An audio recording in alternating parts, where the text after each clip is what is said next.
You heard all that talk about trade war at the top of the show. Well, the trade war is taking a back seat if you look at the numbers to the jobs report, as the strong U.S. economy does the driving, at least for now. Non-farm payroll is up 213,000. That's against a forecast of 195, so better than expected. Add back another, call it 40,000 jobs to revisions for April and May. Average hourly wages, though, were modest at 0.2%, 2.75% year over year. The unemployment rate ticking up to 4%. Is that a bad sign? Well, listen, since 2010, every time the unemployment rate has ticked up, it's come back down as people enter the workforce initially without a job, and they find one before too long. That's what you get with a strong job market. Put it all together, and J.P. Morgan says, quote, overall, the report is good news insofar as it suggests the economy still has some capacity to grow at an above-trend pace without generating much inflationary pressure.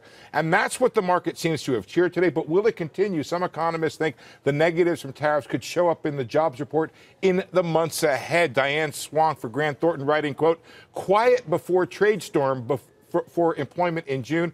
Barclays saying labor markets shrug off protectionism for now. So at current levels, the tariffs may never show up directly in the jobs report, but a further escalation and retaliation, it's going to be harder to hide it no matter how strong the job market or the U.S. economy, guys. Steve, interesting your take. I've watched it all throughout the day. Other than that wage number, fractionally soft perhaps, this was a very strong set of numbers. And it's interesting, therefore, that we've seen the dollar slip and moves like that off the back of it. Yeah, the dollar move was a little contrary, but I will say that everybody's assessment of this is it keeps the Federal Reserve on track, Wilf, for those additional 2 rate hikes this year. The strong payroll report is what they'd react to, and the lack of any inflationary wage pressure will cause them not to accelerate. So the reasons that have caused the dollar to strengthen, I think, remain intact, whether or not it's just taking a breather today, or maybe, Wilf, a lot of the currency traders are smarter than we are, and they're no longer at work this afternoon.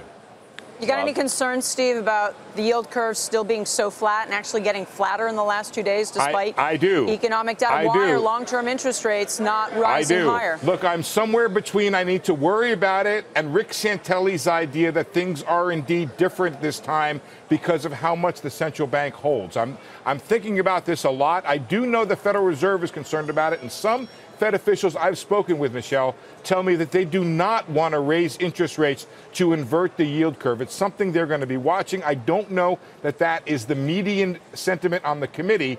I do know some members of the committee feel that way. Hey there, thanks for checking out CNBC on YouTube. Be sure to subscribe to stay up to date on all of the day's biggest stories. You can also click on any of the videos around me to watch the latest from CNBC. Thanks for watching.